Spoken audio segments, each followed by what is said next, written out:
आज आपण को स्लीप डिस्क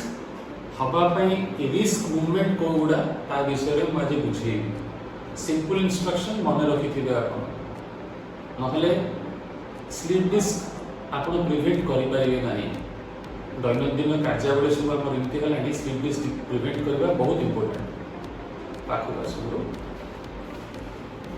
ये अंटार यहाँ गोटे रिप्लिका मुझे देखा ये अंटार तीन तल हाड़ बा लंबार L5 L4 L3 देखा प्रत्येक लंबार प्रत्येक दुईटी लंबार हाड़ मझे डिस्क थाए यहाँ हूँ स्पाइनल कॉर्ड यहाँ हूँ नर्व रूट जहाँकि गोड़ को जाए स्लीप डिस्क हेले एठू ए डिस्क मध्यरु किछि सेमी सॉलिड मटेरियल बाहरी नर्व रूट ऊपर को पड़े जाए ताकू नर्व इम्पिंजमेंट बोली कहा जाए। तो ये डिस्क खराब कहीं होता है डिस्क भीतर मटेरियल कहीं बाहर को बाहरी आसता है को मूवमेंट बाहर को आसता है देखु जदि आम सामना को नईबा ताहले ये पछपटा ओपन हम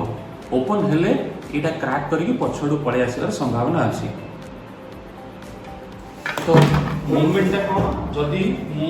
सामना को नई जाऊँगी सामना को नई जाऊँगी सामना को नई गला बेलू कि सामना को नई टिके कौन जिन करने चेष्टा कर रोटेशन भी इनवल्व अच्छी ताहले स्लीप डिस्क हमार चांसेस बहुत अधिका। जो मानकर बैक पेन अच्छी से माने तो आदौ ये दुईटा मूवमेंट करेंगे ना। तो स्लीप डिस्क प्रोडक्शन रे स्लीप डिस्क हवापाई सबुठु इम्पोर्टेंट मूवमेंट कोटा ना forward bending.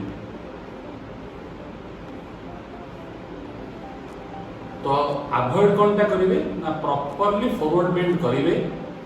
Improper forward bending कला मात्रे स्लीप डिस्क हबार रिस्क रोचे या नुहे प्रत्येक थर फॉरवर्ड बेंडिंग कला बेलू आप स्लीप डिस्क हो नुहे किंतु ए प्रकार नईले स्लीप डिस्क हबार चांसेस बहुत। Thank you.